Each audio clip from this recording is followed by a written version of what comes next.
Okay. Hello, dear friends. Good morning. Such a beautiful, beautiful morning. Do you know this place? This is the central station of Oslo. So this is the last day we were in Oslo. We rented an Airbnb, and the last day we got up early, left Airbnb, and rented a car to go to Norway, the mountain area, to do some hiking.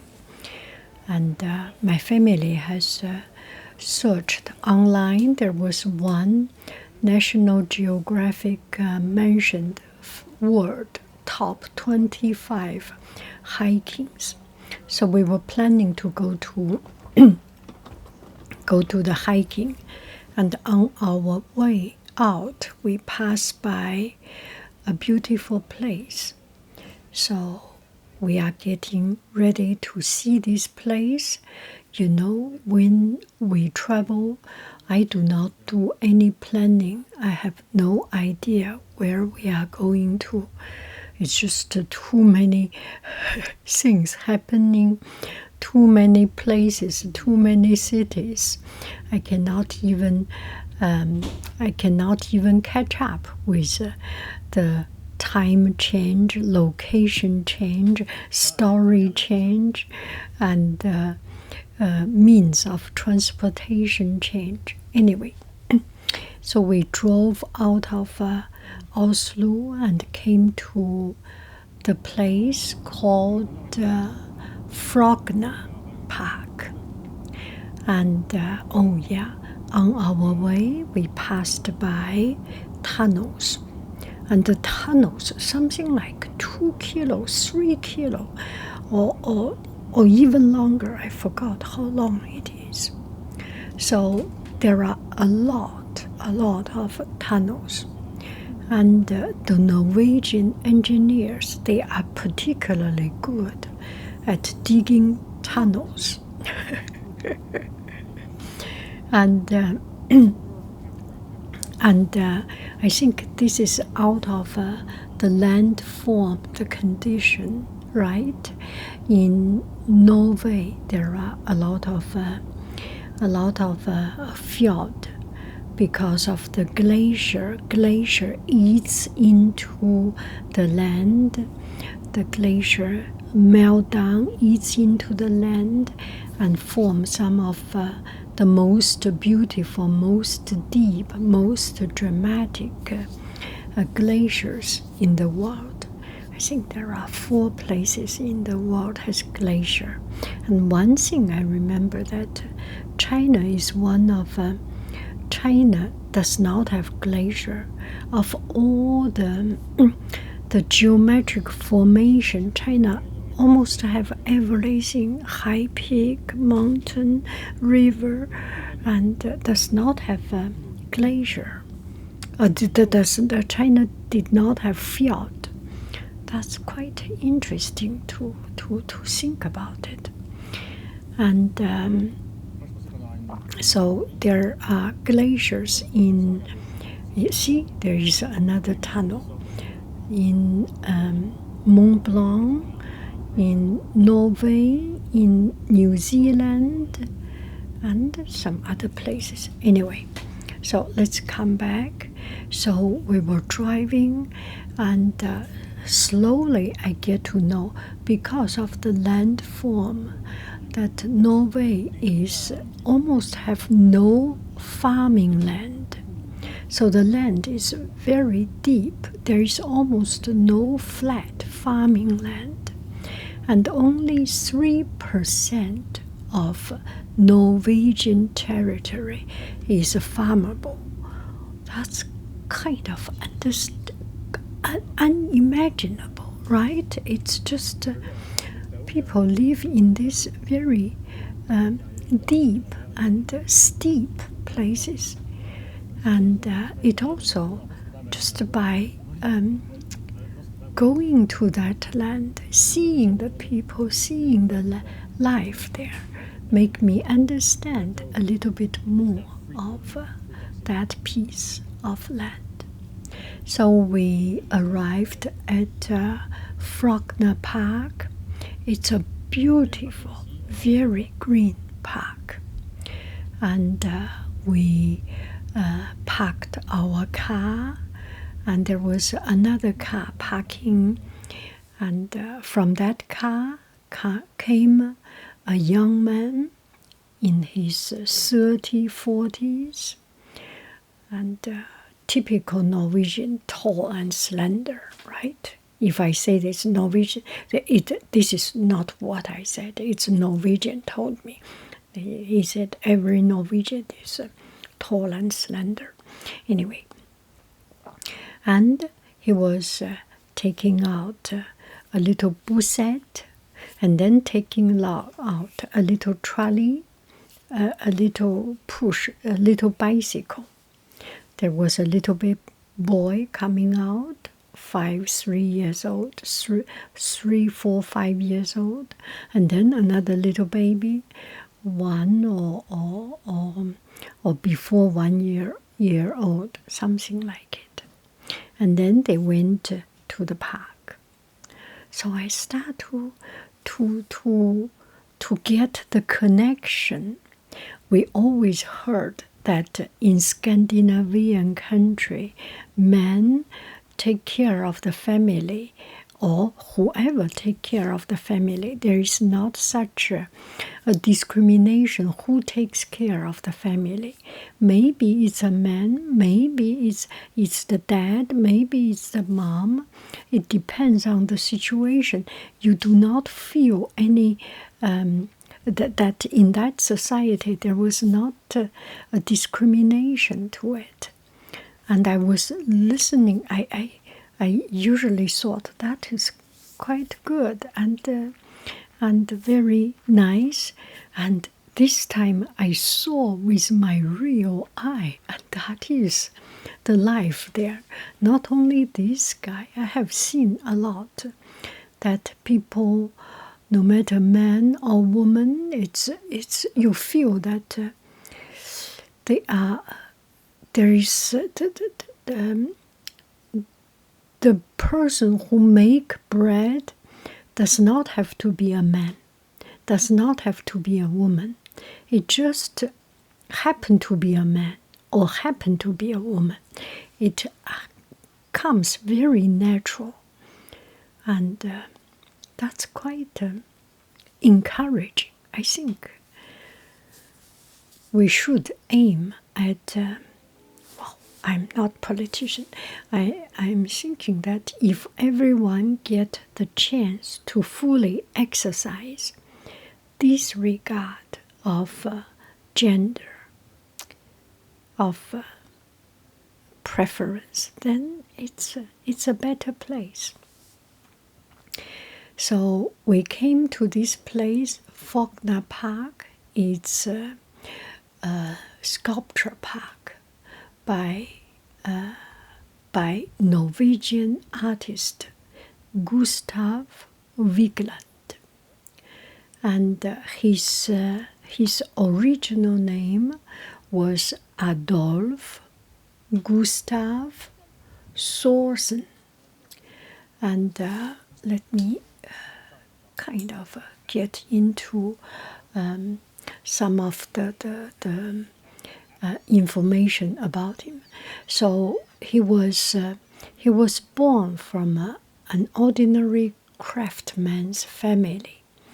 His father did some carpenter works and a cabinet maker. So his father was a cabinet maker, and just naturally he learned wood carving. And this actually reminds me of another Gustav Klimt. He was actually started from crafting job, paint the furnitures, decorations. He was kind of a gold painting and woodwork artist also. Gustav Klimt, the Art Nouveau Gustav Klimt, Austria. I think it's Austria artist. I just, yeah, I just went to see Gustav Klimt's work two weeks earlier. I went to Austria, and so Gustav Adolf Gustav Sorsen, he went to Oslo. He was from countryside, went to Oslo, learned woodwork, and then his father died. So his father suddenly died. So he went back to help with the family, and later on he went back to Oslo, and he wanted to be a sculptor. So he learned.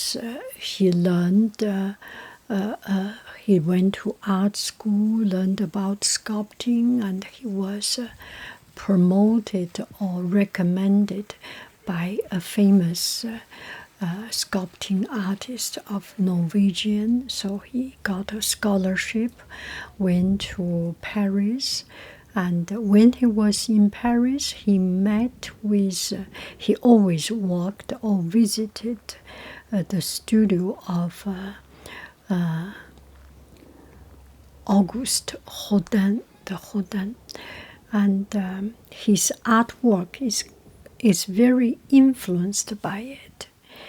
And so the life in Paris, or meeting with the Parisian artist or the Renaissance artist, that period of time, that gives him a new, how do I say, a new vision, a new mission, a new concept of art. That concept is depicting the human struggle of life, of relation, and struggle to fight against death. And he has done, in this park, there was a pillar. He has done one piece of artwork that actually very, very, very much reminds me of Rodin, the La Porte d'Enfer. So the gate of hell,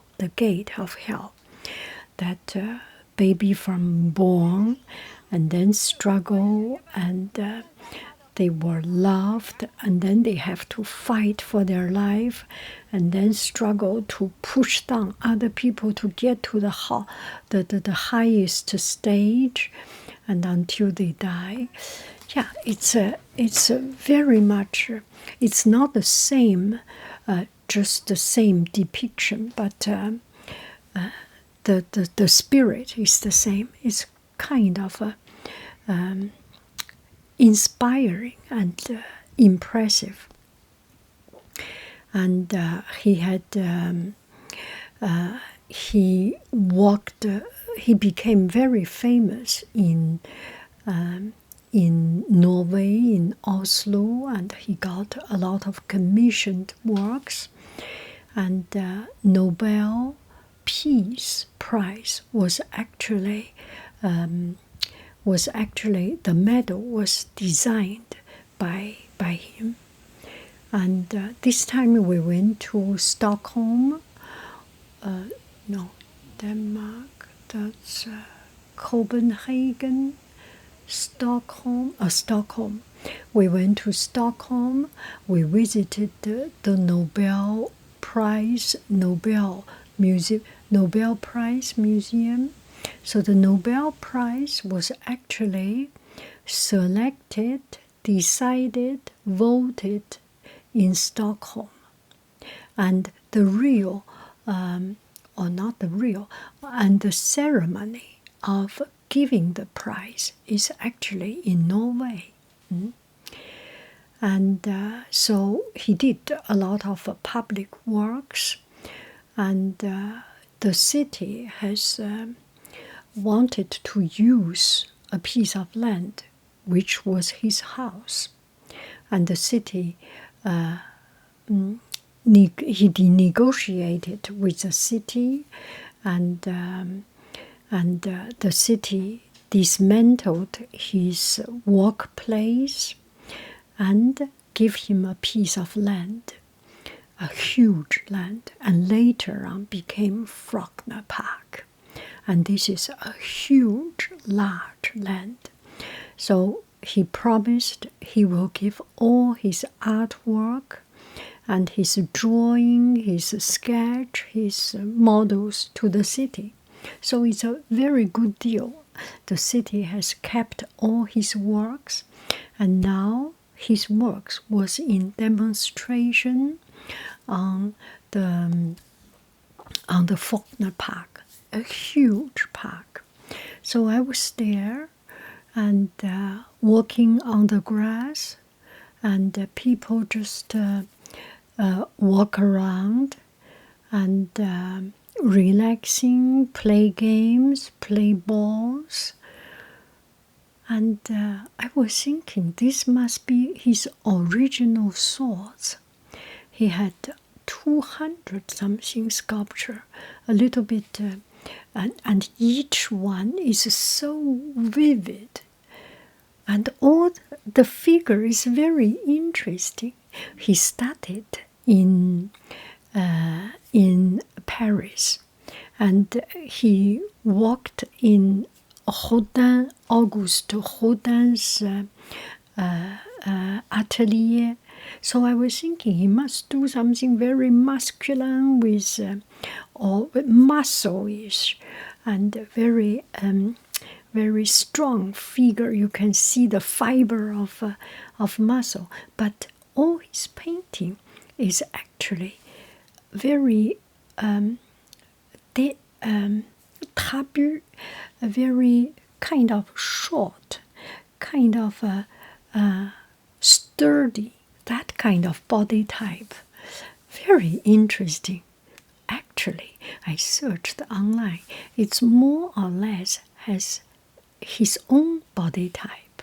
And also, I also searched Alberto Giacometti. Giacometti sold the most expensive sculpture. Giacometti, his artwork is very thin, very long, very elongated. And we have done actually some artwork just inspired by Giacometti with pipe cleaner, aluminum foil and pipe cleaner, because his figure, Giacometti's figure, is very thin and long. And then I saw the picture of Giacometti. He himself is a long and thin guy. Yeah, this makes me think, when we depict something, we always put something of ourselves. For example, if I do a painting, if I do a drawing of a woman, just a sketch, it's always short hair. Because I like short hair. I am short hair. And the chin is always that kind of a little bit sharp chin. Yeah. Just some random thoughts. Anyway,